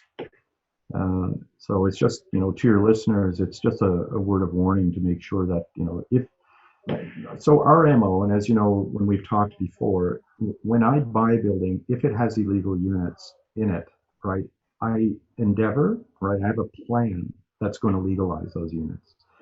My primary consideration is safety, right, for the tenants. And the second issue, which is second to that, is that I like to be in compliance with what the city's actually requiring. It's just an asset that's easier to transact later on as well when I go to sell it. You Um, get more money for it too because all the rent will be included. yep, Yeah, so the right. bank will recognize all the rental income, and then you can get the buyer can afford higher. They'll get more credit. They can afford to pay you a higher price. Yeah, Good investment. exactly. So, we're just trying to wrap up on the technology piece because I know this discussion is going on a bit longer than I think you planned. But That's okay. I'm enjoying it. I hope the listeners enjoying it. well, one of my favorite things that I've done is providing internet services. Um, And I backed into this. I'd love to say I was really clever and thought about this business opportunity, but it came out of a need. I was buying buildings that were far away from where I lived. So I'd have to travel about an hour or so to get there. And I kept getting issues with, and this was the first building I put this on was a building that I don't think we got into in the last interview, but it was a problematic one. It had two hoarders. It had a drug dealer. It had a criminal in there. It had three vacant units because nobody wanted to live there, and there was a one good tenant in there that wondered why the heck she was living there. So part of my solution at the time, it was problematic. So I put up cameras at that building. So that way, if there was something going on, I could quickly look on my camera system to see what was happening. And it most of the time it avoided me having to go out and see firsthand what was going on. So it saved me a lot of travel. It had a bunch of unintended but useful consequences. One is that I needed internet to be able to do this, right? So that meant that I put internet service into the building and I got business class internet, not the residential internet. And it's often the same price, if not a little bit cheaper. And it allows you to, depending on the service provider, it allows you to allow others to use it, including resale. So, you always have to look at the terms of service, and residential internet typically doesn't have an ability to allow others to use it. But that was one aspect of it. But it formed a framework and a base for me to be able then to add all those smart devices that I was talking about. In terms of the smart thermostats, the smart lighting, smart locks. Right. You control the internet versus having to piggyback up the tenants. That's right. But now my tenants are, it started off as an expense, but now I have tenants who are willing to pay me to use that internet service because their needs are relatively modest and it's a super high speed internet. So the tenants are effectively subsidizing my costs. In fact, it's an income stream. Um, and then on the camera side, why I originally put this stuff in turned out to be one where tenants felt good from a security perspective. They felt, okay, this is a property that people are keeping an eye on, and if there's an issue, they're going to be able to see. If something got vandalized on my car, then we have a camera on the parking lot. We can see what's going on.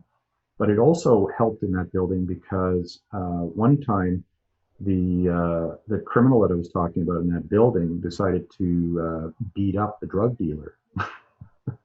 Right? This didn't beat up the good tenant. It was a double win for me, right? Because now I had video evidence of this guy. So then I basically went to him and said, look, you need to leave. And the guy said, I'm not leaving. The rent's good here. I don't want to have to leave. I said, I've got video recording of you assaulting another person, right? And even if he's not reporting it, I may. So I think it's time for you to leave, right? Or I can turn in this video, right? Your call. Mm-hmm. So, and he left.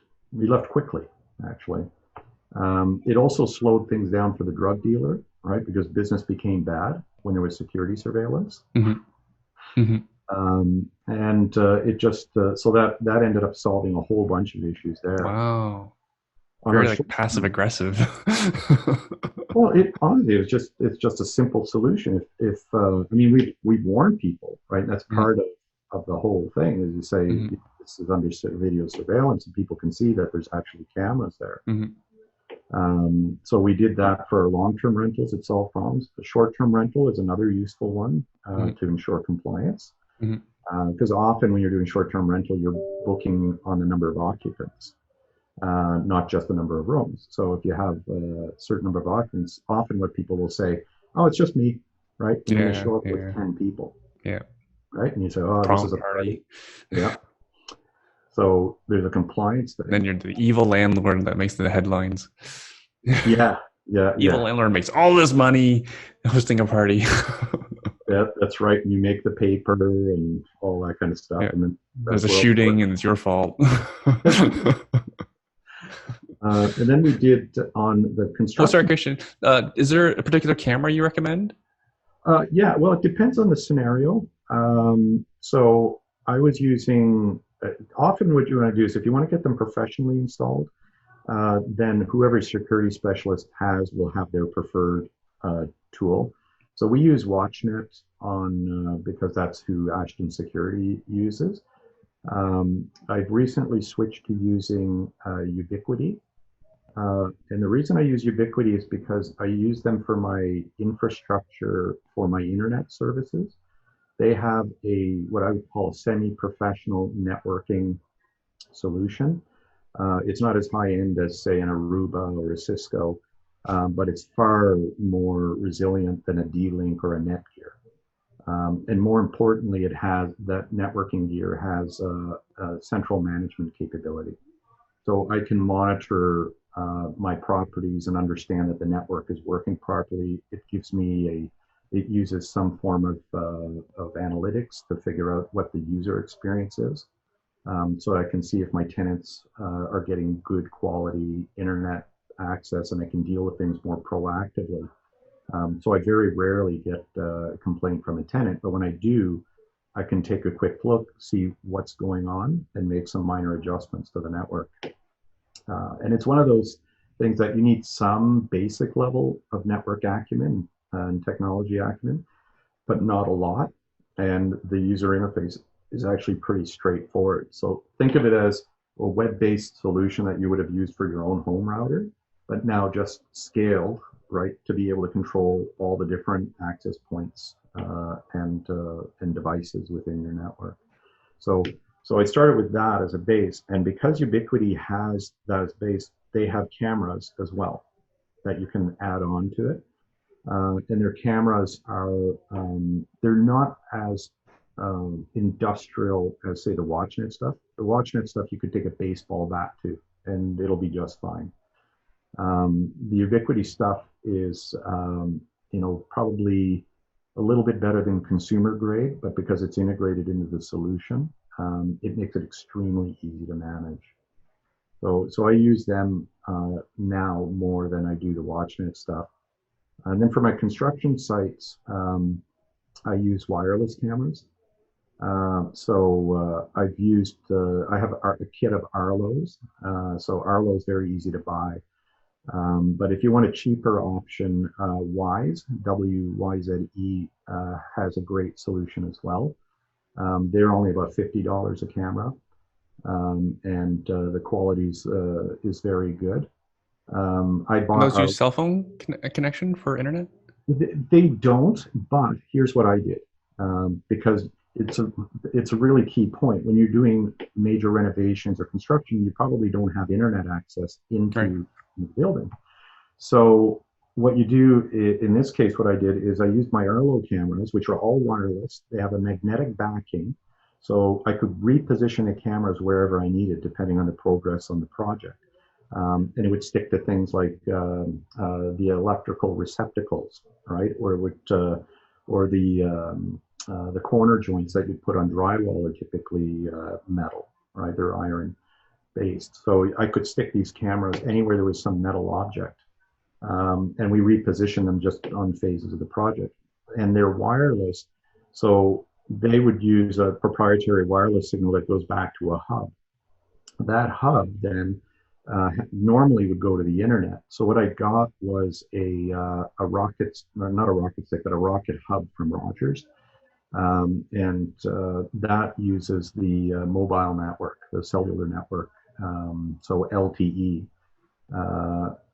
as a technology for providing the internet service. And you could get from Rogers, I think it was about $55 with up to 5 GB of data per month. Mm-hmm. Tons, right? I don't think I ever went through a gigabyte in a month with the cameras, because the cameras really are motion activated. So we've caught thieves in the building with this.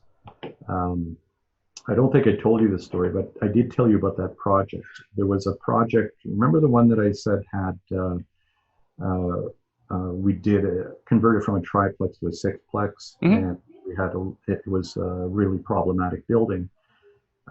So during that reconstruction, we put these cameras in there, and it has alert notification. So if there was motion, it would notify my phone to tell me that there was something going on. At about 3 in the morning, one morning, my phone started going crazy. Right? I go, what's going on? It was enough to wake me up, and I looked at my phone and I saw all these motion detections going on in my building. And so I immediately went to the cameras, and I could see 2 guys in there with duffel bags, right, loading up spools of copper wire, right, that we had into the duffel bags. So I immediately called 911, and I told them there was an active break-in at this property. And that property was was less than 5 minutes from police headquarters. So they were, the police had about 4 or 5 cars there very, very quickly. They got there before I did. And I'm not far from that place. So by the time I got there, the police already had these 2 guys in cuffs. It's a cute story, right? But I came up to the first officer, and she had one of the guys in her cruiser in the back.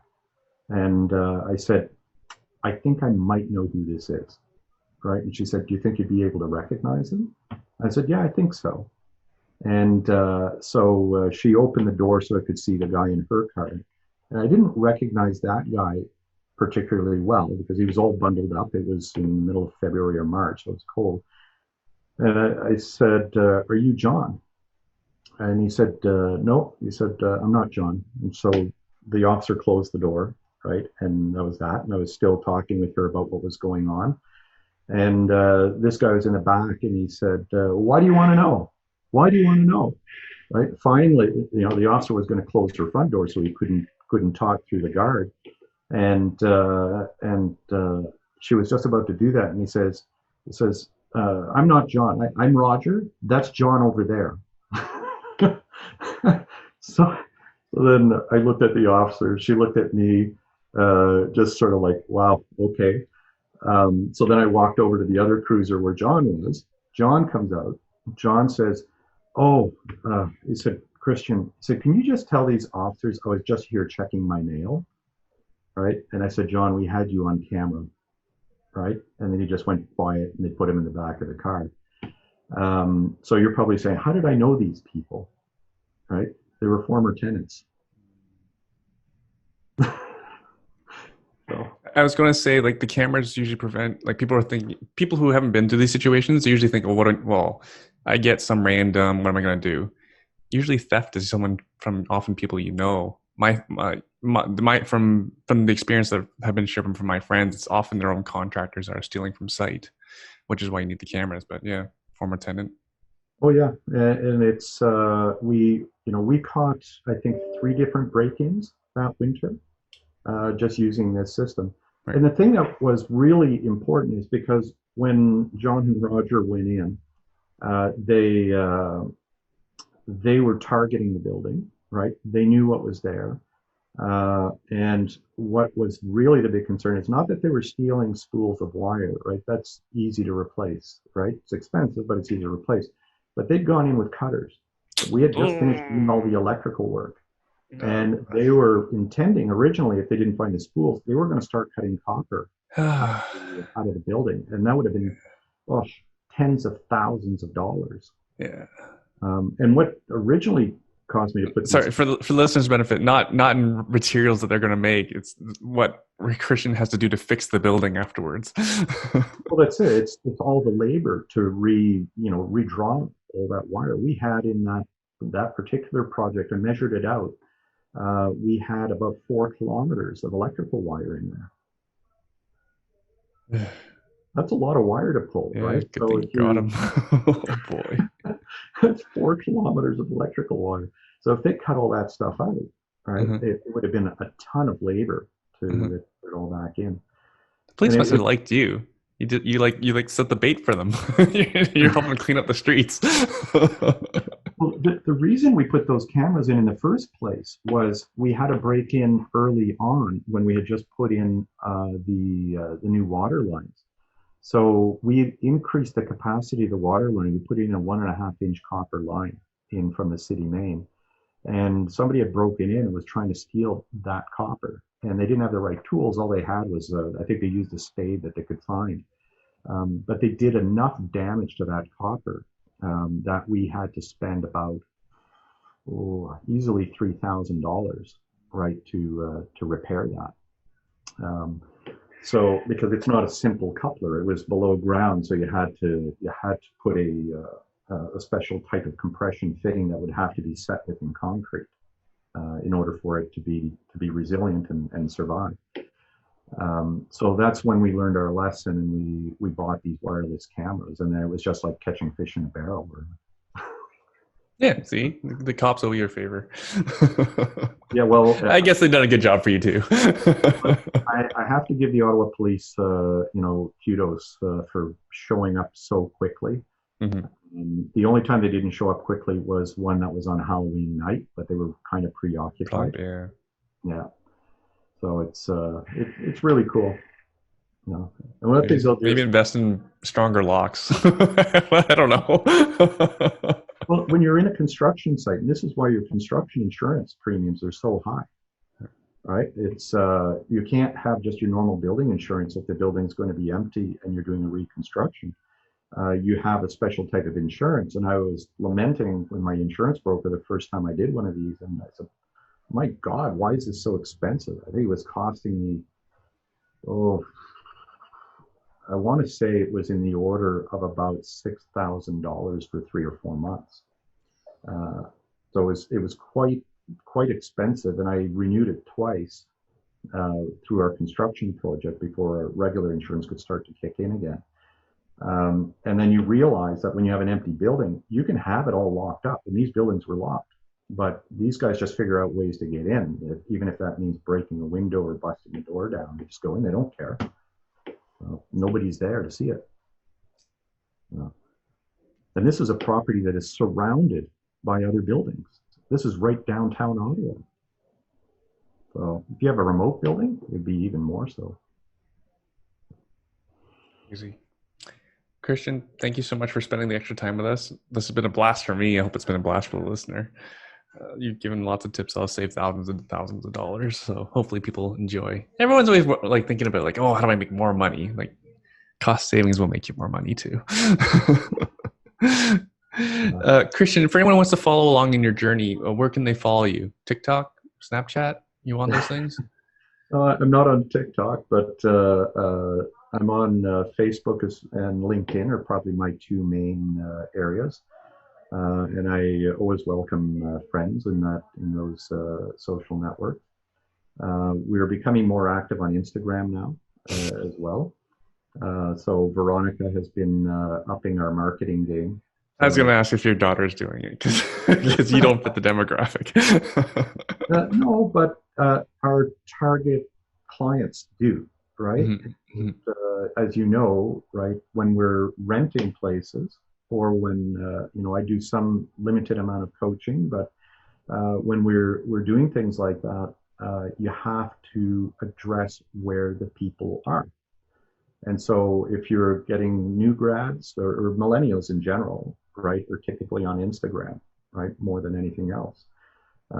So we're targeting that. And so Veronica has put out media campaigns on those fronts. So low key, but she's just ramping it up. Very cool. You'll send me all the links then?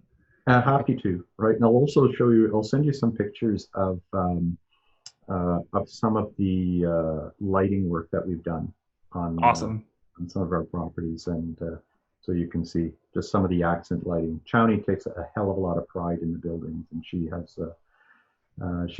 set up really nice gardens and irrigation systems and some artistic landscaping and lighting. Awesome. Send it over. Absolutely. I'm a real estate geek. I have issues. I need to be more of a real estate tech geek, so apparently. I did have Wise cameras in one of my properties, but I have a lot of work to do. I'm pretty sure most of the listeners have a lot of work to do. Christian, you ever need a hand with some of this stuff in terms of figuring out what the right pattern is, by all means, give me a shout. So I'm always happy to help. I'm looking forward to have you present, and then I'll just record the presentation. I'll just keep watching it. Yeah, well, might have the extended version or something. But it's the technology is really useful and it's good. We talked about a lot of different use cases here. There's a ton more, but it's if you have it with a backdrop to either increasing your revenue or managing your expense and costs. Then that's the real takeaway from all of this stuff. Mm-hmm. Especially any multifamily investor, like how the tenants were left sort of on their own just because of the use of cameras. That's fantastic.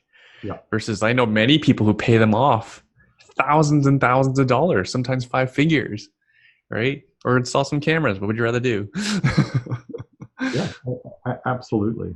I mean, 5 figures per tenant that they're trying to get rid of. Yeah, well, that's a topic for another day. But there's a lot of creative ways, right, to being able to exit a bad tenant. And as you know, if a tenant is a good tenant, I don't force anybody out, right? I don't care how low their rent is. It's just not my way of doing things. But if you're a bad tenant and you're causing problems with other tenants, I'm very creative. So I'm legal, but I'm creative.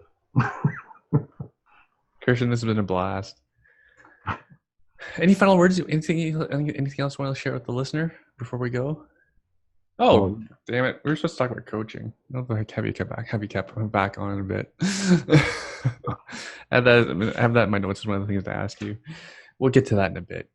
Yeah. Hey, some people will naturally ask, oh, if people are interested in coaching, they can reach out to you on your social media or you're somewhere else.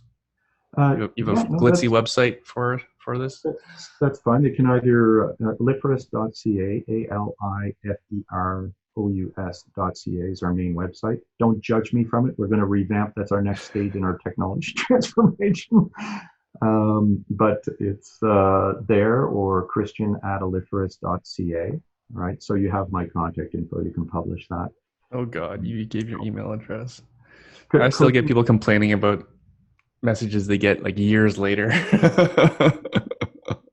I find when people message through Facebook, if they're not already friends, sometimes it gets lost. So I've had people reach out to me, and then I see it 3 months later, and I have to apologize. Right. Well, just go to the next Oreo meeting. They'll find you there. That's right. No, perfect. And yeah, that's a good other wrap up. I do encourage people to join Oreo, even though it's Ottawa based. Now that we've gone effectively online, the content, including 6-7 years worth of content, is on there now from a video perspective. And if people want to subscribe to us, I think it's $127 a year, which is pretty cheap. And it's, as I said, it's just to cover our operating costs. But you have access to the forums there. You have access to a great network of people, and you have access to every video. We videotaped every single event for the last 6 or 7 years, and it covers a wide variety of topics. So that in itself is just probably worth a membership fee. Very cool. And where can they find it? Oreo.org. So OREIO.org. So Ottawa Real Estate Investor Organization.org. Fantastic. Amazing. Awesome. Only 2 hours. I think this is a record. That's Christian, right. thanks so much for doing this. I give Patrick Francie a hard time about the length of his interviews sometimes, right? And here I am droning on for 2 hours. So. Well, I enjoyed it. I hope you enjoyed it too. I did. The time just flew by. Awesome. All right. Thank you, Christian. Awesome. Thanks, Good night. Good to talk with you again. All right. Bye-bye. Before you go, a quick announcement. My real estate networking meetings are back and open to the public. We only have a limited number of seats in person, and they sold out fast for the September IWIN meeting, but we have plenty of space online on Zoom. For those who have been here before, the presentations, as you know, are excellent and only exceeded by the quality of the attendees who come out.